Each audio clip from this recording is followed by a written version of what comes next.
are going to be solving the above question, and you have to note that this question is an exam-based question that is very important for every student studying electrical engineering globally under circuit analysis. So I'm going to be solving this question step by step. All right. Now, this question says we should find the value of the resistor R, and how do we do that? All right. So if you look at this circuit carefully, you are going to observe that we have 10 volts here, and then we are having a current of 2.55 that is entering inside this into this circuit. Right now, you are going to observe that the total voltage here is 10 volts, and the total current that is coming in into this circuit is what? 2.55. So we can therefore say that the given parameters here, let's say this is I subscript T, which is equals to what? 2.55 ampere, and the total voltage V is equals to what? 10 volt. All right. So you are going to recall critically from your Ohm's law that from Ohm's law, mathematically states that V is equals to what? IR. So if we know the total current and the total voltage in this circuit, we can therefore find the total resistance as well. So we can therefore say from Ohm's law, V is equals to what? IR. So total voltage, total current, and total resistance. So if we make the total resistance the subject here, the total resistor will be equals to V subscript T all over what? I subscript what? T. That is the voltage all over what? The current. So if we substitute the value here, we are going to have our total resistance to be equals to what? To be equals to 10 all over what? 10 all over 2.55. All right. So, and if you press this in your calculator, you are going to have this value to be 3.92. So this is going to be R subscript T is equals to 3.92 ohms. All right, so that is what we are going to have. All right, now the next thing is this. Now that we know the total resistance of this side of this now that we have gotten the total resistance from the current and the voltage source, from the current source and the voltage source. Now let's now find the equivalent resistance of this circuit himself. So if we can find the equivalent resistance of this circuit and equate it to the total resistance that we get here, we can definitely get the value of this resistor. So how do we do that?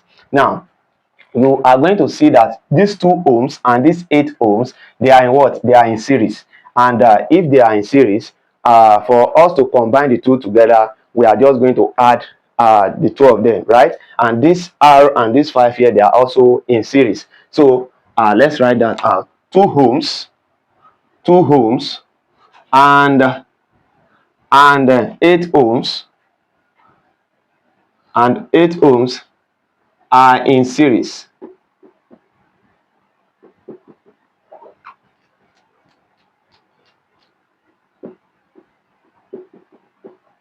All right, so let's call the total resistance altogether, let's see the R subscript 1 T1 to be equals to, it means this is going to be 2 plus 8, so this is going to be what? 10 ohms. All right, again you see that 5 and R, 5 ohms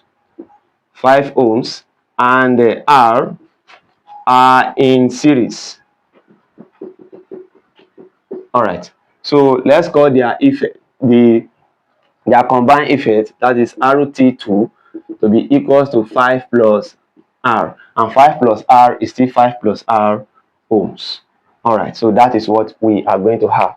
Now that we have combined these two together to give us 5 plus R ohms, and this one is giving us 10 ohms, now we can now therefore redraw this circuit. That is, we are going to combine these 2 with this 8, which is giving us 10.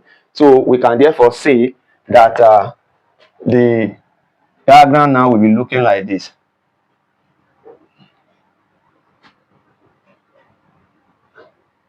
So let's just take this point here.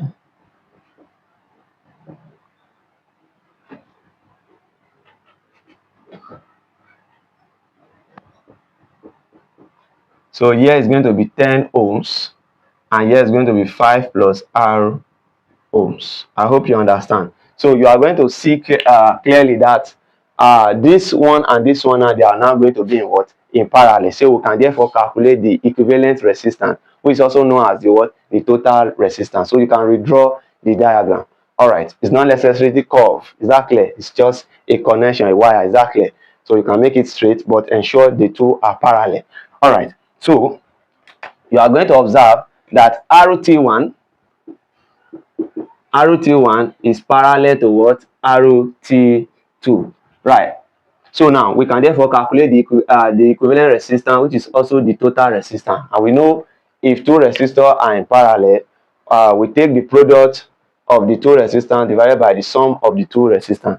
So if we take the product of RT1 and this, we are going to have 10 multiplied by 5 plus what? Plus R, all over what? All over 10 plus 5 plus what? Plus R. All right. So and then this is going to give us 10, that is 10 multiplied by 5 is 50 plus 10R, all over what? All over 10 plus 5 is 15. 15 plus what? Plus R. All right. Now, if we call this our equation number 2, and then we call this our equation number 1. So by equating equation 1 and 2 together, that is 10. Sorry. This is our equation number. Okay, we don't even, let me not, okay, let's still call it equation number 1. Let me not use equation here. So what we are just going to do is just to substitute 3.92 for RT in this equation. Is that clear? All right. So let's call this one equation 1. So we are going to replace the the total resistance here with what? 3.92. So it means that 3.92 will be equals to 50 plus 10R, all over what? All over 15 plus what? Plus R. So now if we cross multiply, this one is going to be over 1, right? So we're going to have 3.92 into what? Into 15 plus R, which is going to be equals to 50 plus 10R. I hope we are getting it. All right. So 3.92 multiplied by 15 is going to give us 58.82.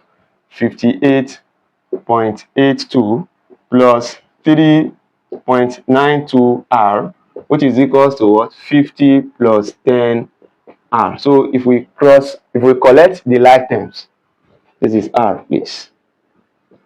All right. So if we collect like terms, we are going to have this to be, if I move this to the other side and bring this, I'm going to have 58.82 minus 50 to be equals to 10R minus what? Minus 3.92R. All right. So 58.82 minus 50 is going to give us what? 8.2. So I'm going to have this to be 8.82, which is going to be equals to what?